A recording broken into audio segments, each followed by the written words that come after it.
الشخص اللي بيقلب عليك الترابيزة وازاي تسيطر عليه وتخليه ولا حاجة. الشخص اللي بيقلب عليك الترابيزة بيبقى حاطط في اعتباره حاجتين، الحاجتين دول لو انت عرفتهم وفهمت تفكيره هتقدر تسيطر على دماغه وتلعب انت عليه بدل ما هو يلعب عليه، لانك هتبقى عرفت مفاتيحه فهتاخدهم منه وهتلاقيه مش قادر يعمل حاجة من غيرهم. طب ايه هما الحاجتين دول؟ اول حاجة بيلعب على تفكيرك، تاني حاجة بيلعب على عواطفك. بيلعب على تفكيرك لانه بيعمل لك حاجة اسمها وهم، بيوهم عقلك ان انت اللي غلطان، بيقعد يدخل في تفكيرك غلطات كتير، انت عملت كذا وعملت كذا وعملت كذا، فتفكيرك نفسه يتوهم ان انت اللي غلطان، ويبدأ تركيزك بدل ما كان على الشخص ده وغلطاته بقى مركز عليك انت، ان غلطاتك هي اللي موجودة قدامك دلوقتي، فتبدأ تدافع عن نفسك، فبيبقى لاعب على عقلك الباطن. تاني حاجة الشخص ده بيلعب عليها هي عواطفك. يعني ايه؟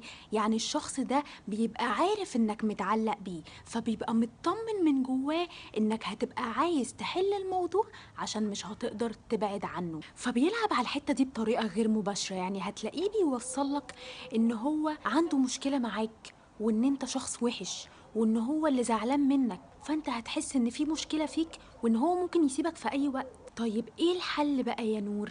الحل ان احنا نجرد الشخص ده من كل الاعتبارات اللي هو حاططها في دماغه دي وناخد منه المفاتيح عشان هي اللي مقوياه، فلما احنا نثبت له عكسها ساعتها مش هيبقى عنده اسباب تخليه يقلب عليك الترابيزه، وحتى لو قلبها مش هيلاقي انه نافع معاك ولا بيجيب معاك نتيجه. يعني مثلا احنا قلنا انه بيلعب على تفكيرك وبيلعب على عواطفك، لما يجي يلعب على تفكيرك ويوجه عليك غلطات ساعتها العب انت على تفكيره، قول له امتى ده عملت كده؟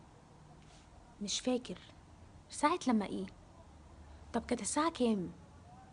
لا مش فاكر، فكرني. فهيبان انك مش فارق معاك اصلا غلطاتك ولا بتبررها، فساعتها هتفضلوا مركزين على الغلطة الاساسية بتاعته لانك هتبقى تجاهلت تماما توجيهاته ناحية غلطاتك. ثانيا هتثبت له انك بايعه، يعني هتشيل الاطمئنان اللي في قلبه ناحية ان هو عارف انك خايف انه يسيبك، فانت هتحسسه ان انت مستغني عادي ومش مهتم، لانه لو حس بس انك مهتم تتناقش عشان توصل لانك تصلح هيفضل بيجيب الغلطات عليك ومكمل في قلب الترابيزة.